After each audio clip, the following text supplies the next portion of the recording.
Welcome back, dear students. Today we are going to start with a new chapter, that is chapter 4, Algorithms and Flowcharts.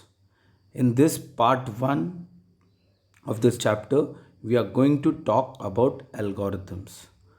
So let's start with the introduction to algorithms.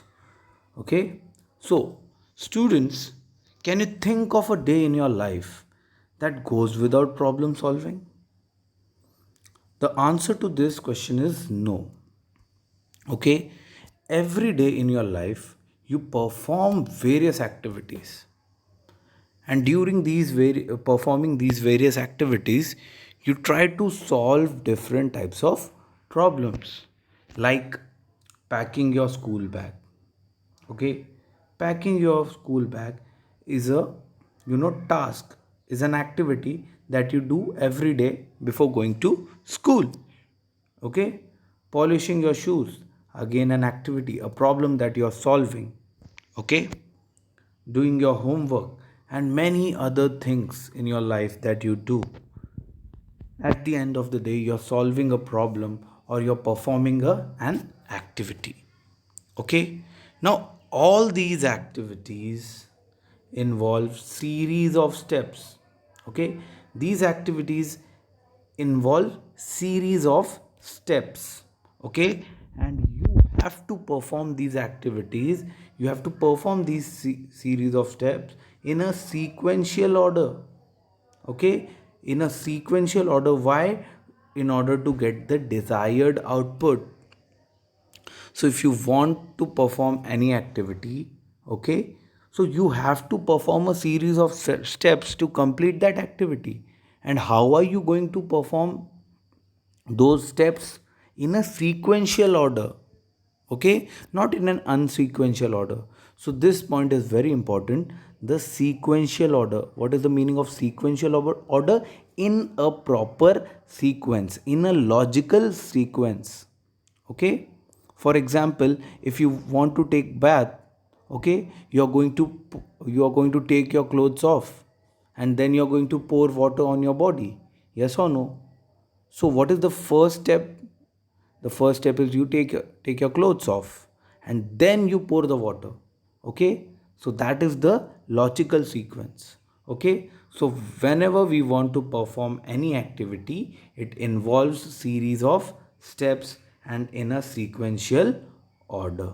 Okay, and then we'll get the desired output. Okay, students, now let's take an example of brushing your teeth. So let's write down a few steps that you should follow while brushing your teeth. Okay? So, what is the process of brushing our teeth? Right? The first step will be you take your brush from the shelf. Yes, you pick up your brush from the shelf. Okay? The second step would be you turn on the tap of the wash basin. Okay? Then you rinse the brush. Again, you turn off the tap. Yes or no? This will be your third step. Then the fourth step will be apply toothpaste on your brush. Okay, and then next step would be you start brushing your teeth. Yes. Okay, after you have finished brushing your teeth, you are going to clean the brush and rinse your mouth with water. Yes, then after rinsing your mouth, you are going to take the tongue cleaner from the shelf. Yes, clean your tongue with the tongue cleaner. Yes, then you rinse your mouth again, and finally you get the desired output. What is your desired output? Your shiny white teeth and your clean mouth is your desired output. So what was important about this process is that there are series of steps involved, and all these steps, all these steps, what is important about these steps is that they have been performed in a sequential order. Okay, in a proper sequence. Okay, this is important. Okay, similarly, we give instructions to the computer to perform various activities, yes or no? We give the instructions to the computer. Computer cannot work on its own. We give the computer set of instructions. Okay, the set of these instructions are written in a stepwise sequence, which is called as the program or computer programming.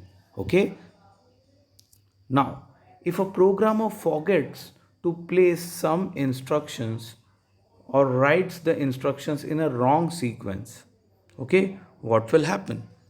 Okay, or suppose this programmer does not know how to perform process manually, then a computer will produce the wrong result. Okay, if the computer programmer does not give the computer instructions in a proper sequential order, then the computer will produce incorrect or wrong output, and we don't want that. Okay, in order to ensure that the programming instructions are appropriate for the particular problem, okay, and we need to ensure that they are written in a correct sequence.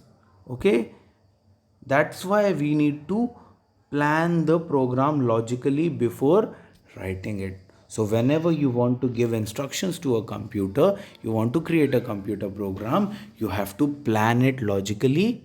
Okay, and then you need to decide what are the sequential steps that you are going to follow in order to reach the output, and then you are going to start with programming. Okay, so let's see. So what is algorithm? To solve any problem on a computer, we need to analyze and understand the nature of the problem. Okay, whenever you want to solve any problem on a computer, you need to first understand what kind of problem it is. You need to understand the nature of the problem. Is it mathematical? Okay, or is it some other type of problem? Is it some type of logical problem? Okay, so we need to understand the nature of the problem. We need to analyze the problem. Okay, what we'll do, we plan the input. We have to plan the input and apply the required methods step by step to get the desired results. Okay, now this step by step procedure to solve any logical or mathematical problem is called as an algorithm, students. Okay, so what is an algorithm? An algorithm is step by step procedure to solve any logical or mathematical problem. Okay, this is an algorithm. Once again, the step by step procedure to solve any logical and mathematical problem is called as an algorithm. Okay, now what are the rules to write an algorithm? Okay, an algorithm should be written in English like language.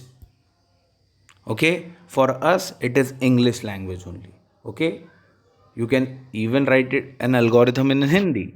Okay, but for us we have to use English language. Okay, so an algorithm, what is the first and foremost rule for writing an algorithm?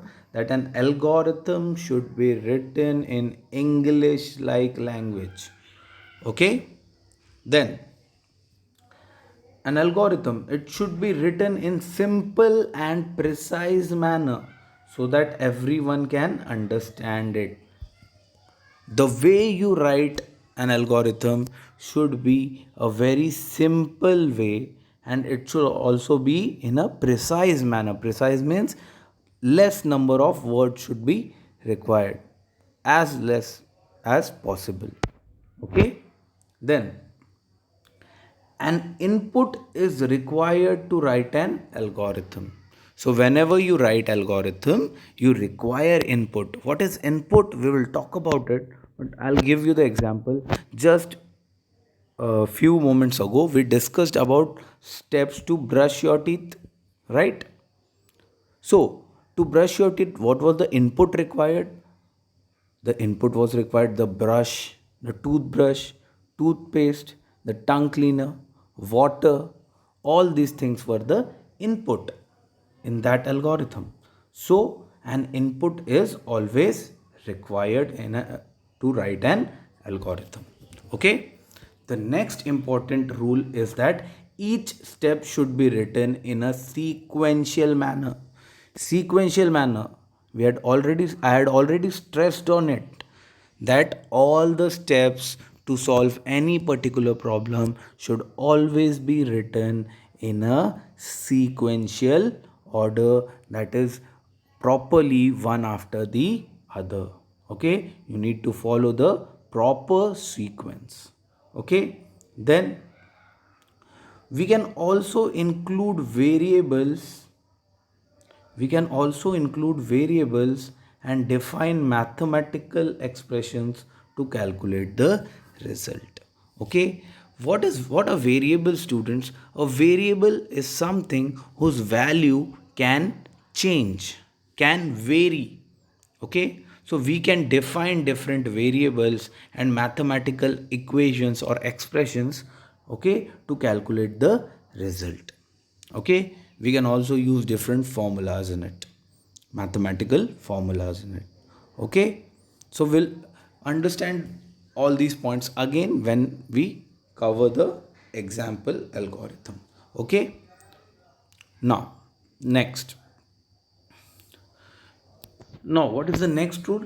Statements that are of similar type should be combined to avoid a lengthy code. That means if certain statements in your algorithm look similar, they don't have much difference, then we should avoid writing duplicate type of statements. Okay, why we should avoid? So that that code does not become lengthy, it does not take more time. Okay, it should not if it is lengthy, then it will take more time, okay, to execute, and it will also consume a lot of memory.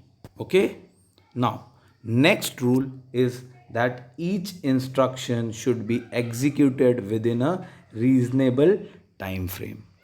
That simply means that all the instructions that are given, okay, should get completed by the computer, or the output should be given by the computer within a reasonable period of time. It should not happen that you have created a software and you have asked for an output and it is giving you output after 4 or 5 days, right? You require the output quickly within a reasonable frame of time. That's why each instruction should be executed within a reasonable time frame, because at the end of the day your software is a set of instructions. That's why each instruction should be executed within a reasonable frame of time. Okay, next rule is that to ensure that an algorithm produces expected output, it should be checked using the sample values. So whenever you create an algorithm, you need to check the algorithm by inserting sample or example values inside it. Okay, this is a part of the testing procedure. Okay, now let's look at a simple algorithm. The first example of an algorithm, how to write an algorithm. Okay, so this is an algorithm to pack your school bag. Okay, let's see what is the step number 1.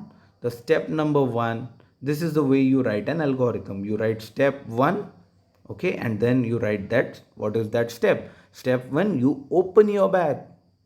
What is the step 2? You take out your school diary. Okay. Step 3, see the timetable which is written in the school diary. Then step 4, go to your bookshelf. Okay, or the place where you keep your books. Okay, then step 5, take out the books and notebooks. Okay, step 6, keep them in bag, keep the books and notebooks inside the bag, and the last step will be close the bag. So this is a simple algorithm to pack your school bag. Okay, isn't it easy? Isn't it written in a step by step manner? Yes or no? Sequential order. Sequential order is followed. It's written in English language. Okay, it has input. Okay, so this is a simple algorithm. So writing an algorithm, I hope, is very easy for you. Let's take another example, a mathematical kind of example. Sorry for the interruption, students. There was a bit of interruption. So where was I? Algorithms to let's see another mathematical kind of algorithm to calculate the sum and average of three numbers. Okay, so what are we going to do? We are going to create an algorithm in which we are going to take three numbers. We are going to calculate sum of three numbers. That means we are going to add those three numbers and take out the value of what is the sum of those three numbers, and then we are going to also take out the average of these three numbers. You know what is the formula for calculating average? Adding all the values and dividing those values by the number of values that are present. Okay, so let's discuss this algorithm. Very simple algorithm. What will be the step 1? Input the first number. You have to ask the user to input the first number. Let's call that number as A. Now this A is a variable. This A is a variable. Okay, its value can be anything depending on the user. The user will give value to this A. Okay, then input the second number B. Okay, this B is again a variable. Then third step, input the third number C. Okay, now what will be the fourth step? The fourth step will be find the sum of the three numbers, variable A plus variable B plus variable C, and we'll get the sum of those number and or those three numbers. And then to find the average, A plus B plus C, okay, divided by 3, because there are three numbers, so we are going to divide it by 3. Okay, sum of all the numbers divided by the number of those numbers. Okay, now, or number of quantities. Sum of all the quantities divided by number of quantities is the formula for calculating the average. Okay, and then we are going to print the average. Okay, so this is a simple algorithm which is written in the step by step manner.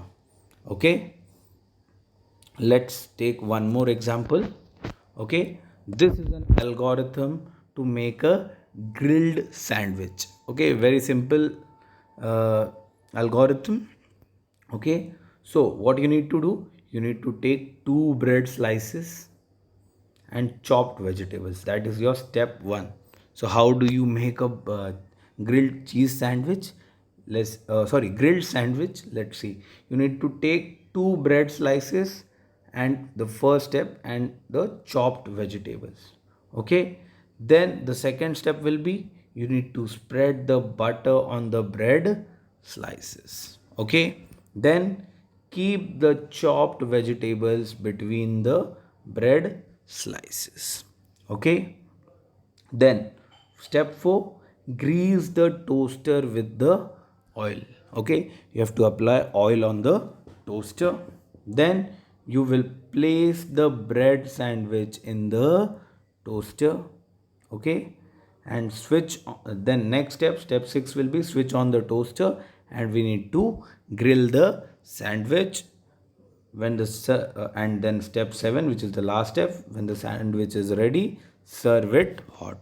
Now you will say, sir, there are many steps that we have missed inside this. Yes, okay, you can make different types of sandwiches.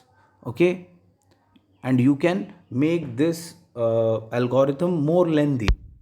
Okay, no problem, it is up to you. If you want to add any steps, for example, if you want to add cheese, then you can add one step. Okay, take cheese. Okay, put the cheese on the bread slices. So it is up to you what kind of output do you want According to the output, you will design your algorithm. I hope it is very clear to you. Okay, let's take one more example, students. An algorithm to compare two numbers and find the greater one. Very simple one. Very simple. What is our task? We need to compare two numbers and find which one is the greater. Okay, let's see an algorithm. How do we do it? Okay, the step one would be input the two numbers and store them in two variables a and b. Okay, suppose I take a equal to 3, okay, and then b equal to 5. Okay, suppose I take a equal to 3 and b equal to 5. Okay. Now, what will be the step 2? Check whether a is equal to b.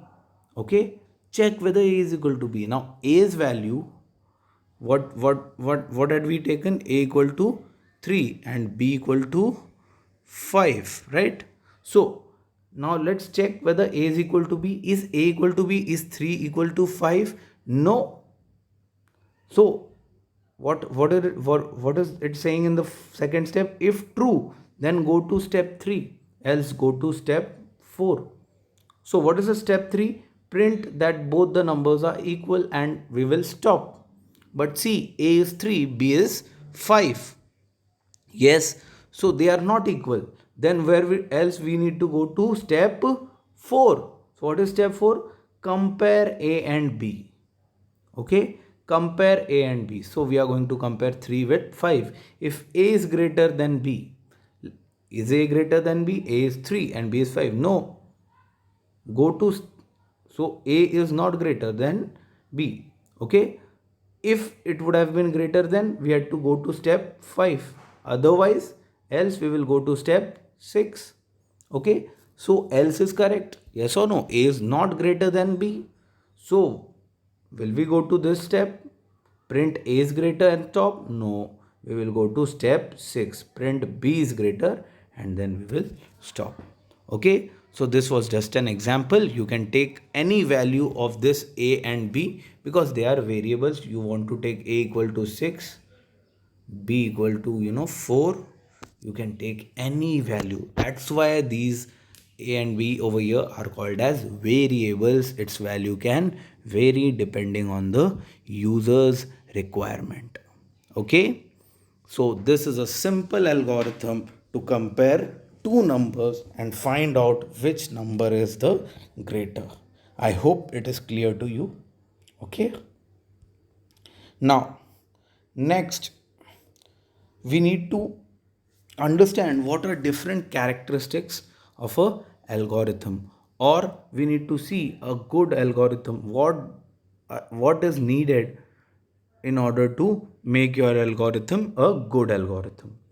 Okay, the first thing that is needed is an input. Okay, so an algorithm accepts an input. Okay, see what was the input in the previous algorithm. In this algorithm, the input was A and B. A and B were variables, but their values were the input. Okay. So, and what about this? What about this one? Sorry.